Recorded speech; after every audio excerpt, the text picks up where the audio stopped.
What is up, guys? It's Stanley here, and today I'm building my dream PC. Back in the winter of 2020, I came up with a master plan. I would build a console-sized PC that I could transfer to and from school because my laptop became a fighter jet every time I played games. Unfortunately, the crypto boom paired with tariffs made it basically impossible for me to obtain a 3070, and almost 1 year later, I finally returned. Or I guess 2 years later, I finally returned with the 3070. Enough talking, let's get straight into the build. In this video, I'll go over the parts list, the building process, and even some benchmarks for some popular games and applications.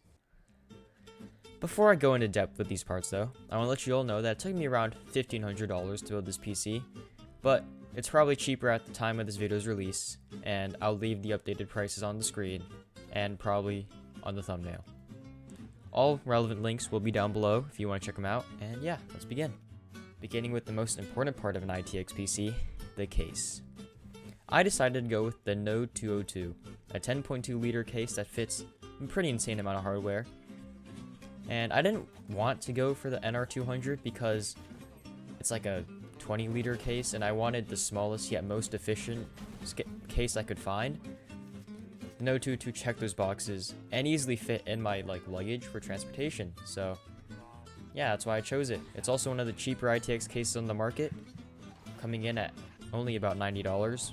The same as the NR200, but a lot cheaper than the other, more premium versions you'll find. For the CPU, I went with the Ryzen 5 5600X. I chose the CPU because it's fast for gaming, and lack of Intel competition at the time kind of just directed me towards Ryzen. The included cooler also fits perfectly into the Node 202, so I didn't have to spend more money on a low-profile cooler. I went with the B550i Aorus Pro 8X motherboard for the PC. It's a decent motherboard with built-in Wi-Fi, 2 M.2 slots, good VRMs, and a pretty fancy backplate. Also a very beefy M.2 cooler, if you couldn't tell already. Thought this motherboard would make the perfect centerpiece of my build. It also came Ryzen 5000 series ready, despite what the box said, which fooled me and made me stress over Q-Flash for like a week, even though I didn't need to at all. Now for the power supply. I know that the SF600 may seem a little low powered for a Ryzen 5 5600X RTX 3070 PC, but after doing a bit of research, I felt pretty comfortable with the 600 watts, and so far, it's been working out pretty well. Corsair makes well-renowned ITX power supplies, so I just went with the SF600 to get the job done. Moving on to RAM. I got the T-Force Vulcan Z 32GB, 3200 MHz at CL16 memory. You know, it's kind of overkill for my PC, but I wanted to go overkill on the RAM because I didn't want to deal with upgrading RAM in the future because ITX boards only have 2 RAM slots. Anyway, Vulcan Z is pretty good low profile RAM anyway, so yeah. For storage, I'm using 2 SSDs. First, for my boot drive, I'm using the 500GB Samsung 970 EVO M.2 SSD. And for my footage and games, I'll be using a 1TB SK Hynix Gold S31, which is a 2.5-inch SSD. This amount of storage shouldn't be a problem for a while, and if needed, I have space for one more M.2 SSD and one more 2.5-inch SSD. And in this original footage that you're looking at right now, you're not going to see the 3070 because I just got it. And for these past 2 years, I have been using my old 1060 6GB, but I got the 3070 because it's good for productivity and gaming. It has the NVENC encoder, so recording is easy. And yeah, that's what I'm looking for in this PC. It also ranks pretty well in Blender and other productivity things.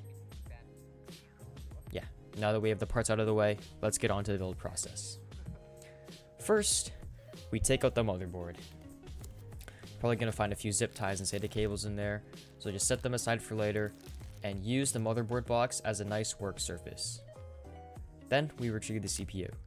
Once I have the 5600X, line up the golden triangle on the CPU with the triangle on the motherboard, and then gently place the CPU into the slot. Do not push down on the CPU because you don't want to damage the pins. Do not touch them with your fingers And try not to touch the top of the CPU as well, because you don't want to get your oils on the cooling surface. The CPU should enter the slot without any force, and once it's in, you can give it a little wiggle to make sure it's there, and then lower the lever. With that fun, you can start with the RAM. For RAM, our board only has 2 slots, so you don't need to worry about using 2 and 4. Just line up the notch on the RAM with the notch on the RAM slot and push down with some force, and the RAM should click into place. For the last part of our motherboard assembly before you put in the case, we have the CPU cooler. Conveniently, our 5600X comes with a nice stock cooler that fits in our case, so let's put that in. Begin by unscrewing the pre-installed brackets on the motherboard. Put them somewhere safe, because some aftermarket coolers use those. And then you're going to grab the stock cooler, line it up with the screw holes, and screw in the cooler. Make sure to slightly screw in the first time so you can get all screws in, unlike me. It'll make your life much easier when it comes to tightening each screw, if all of them are in a little bit. Finally, you're going to find the CPU fan header in the top left corner of the motherboard, plug it in, and congrats, you're done with the CPU. For M.2 installation, originally I had to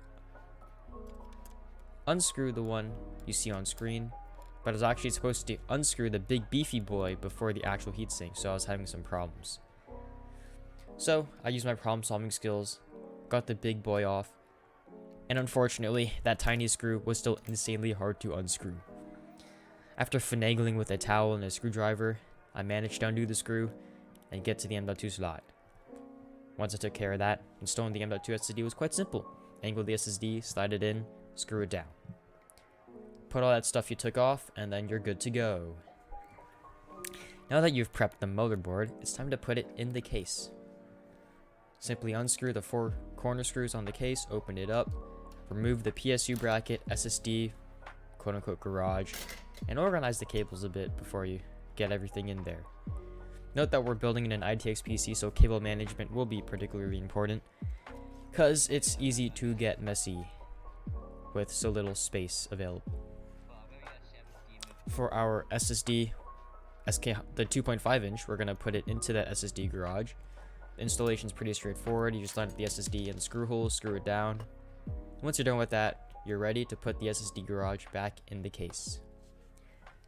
Since ITX motherboards tend to be pretty bougie, we got a built-in IO shield. No need to put in an IO shield beforehand. You just slide the motherboard into place and you're done. As you can see, I didn't have such an easy time with the motherboard because it kept getting stuck in some random spot, but hopefully that doesn't happen to you. With the power supply bracket from the case, it's time for the Corsair SF600. I installed all the cables because I did not want to go back in there and unplug something back in the future, but you really only need one PCIe cable for the build. I also thought that if I got a 3070, it might have needed 2 PCIe cables, so I plugged them in anyway. Once you plug in the cables, screw on the power supply bracket and attach to the case. So in this next shot, you're going to see I already installed the GPU. I think I lost the footage somewhere. I have no idea where it went. But the instructions are pretty cool. They're pretty good on the Node 2.2 handbook. So you're just going to follow the instructions, install the PCIe GPU extension bracket, and install your GPU in the GPU compartment area. So yeah, if you do need help, I'm sure there's some other videos on YouTube to help you out. And again, I'm sorry for losing that footage. Anyway, let's go to the present, where we have the RTX 3070. Okay guys, you may have just watched me build the original PC over here. But it's been like a year, and now I've gone to hold even the RTX 3070, and we can finally complete the dream PC. It is time to open the box. We grab the tripod.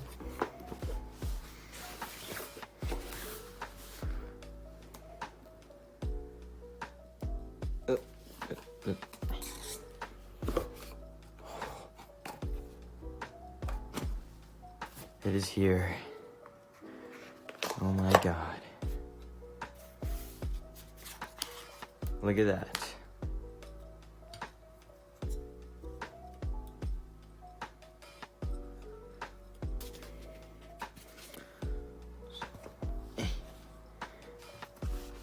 Down, let's read some of these random things that we got over here. Oh! Look at that. The box will be saved for later. But what we got here is support guide or whatever. Quick start guide or whatever. And yeah, we're using DDU. You can find it on this website. I will have it linked below. Found it on a Greg Salazar video. Pretty cool guy. And yeah, we're gonna clean and shut down, install the new graphics card, and then I can finally sell my old PC with my 1060. So yeah. Time to unplug the PC, put in the new GPU, turn it on, and the dream PC is done. It's actually a great moment. Let's go. Do some time-lapse thing right now. Yeah.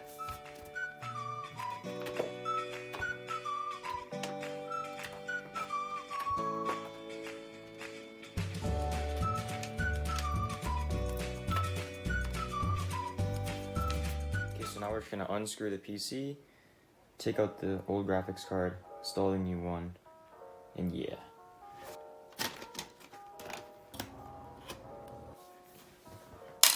Let me boot up the PC. Okay, I just had some problems with booting this, but it ended up booting. The problem was that I had auto on in BIOS for the PCIe slot, so it tried to do Gen 4, did not work. So I had to re-swap the 1060, change it to Gen 3 because the riser cable in the Node 202 doesn't support Gen 4, and boom, now it works now. So we're just gonna do a little stuff, and then I'll show some benchmarks or something, and then yeah, it's a PC. I really love it. Let's go. Okay guys, so now we're downloading the drivers in GeForce Experience. And yeah, it's basically the PC. I'll come with you with some benchmarks, and we'll be done with my dream ITX PC. Take it to school with me. And yeah.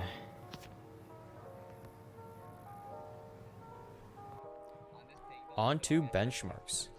So I was too lazy to sit around and download Apex and Warzone, so you're just going to see 3 mainstream games in Blender in the benchmark today. But it should give you a pretty good idea of how this PC performs. On Blender, I performed the Blender benchmark that you'll find on the internet. This 5600X came out with a score of 139.58, which is not great, but the 3070 got a good score of 3190.01.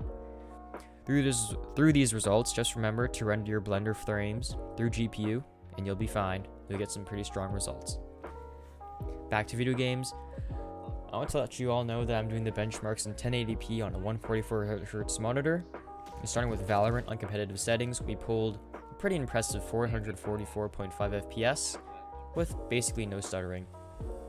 In Rainbow Six Siege competitive settings, of course, we also retrieved a great 417.7 FPS on average in-game. Interestingly, when I used the in-game benchmark, instead, my average FPS jumped up to like 600. There are probably a lot of factors to account for this difference, but I just wanted to let you know how my real-world experience compared to the in-game benchmark. Finally, I tested Fortnite because I only needed to update 13 gigs instead of downloading an entirely new game. Using competitive settings, I only got an average of 215.0 FPS. I was pretty surprised by this because I recalled that Fortnite was much easier to run back in the day, but lower frame rates may have been due to the fact that I landed in tilted towers from benchmark game. Besides that, you can still play very competitive Fortnite with this console-sized PC. So yeah, that's my PC. It performs well and fits in my luggage for easy transportation. The one problem that I have with the PC is that temps can get a little high when gaming. If you haven't noticed, the Node 202 looks a little like a hot box with limited airflow, and The AMD stop cooler isn't the best in the world. I've seen CPU GPU temps hover around the mid-high 70s, and the case can even become pretty hot to the touch. Other than that, I'm super happy with this build. I can't wait to see you guys in the next video. Adios.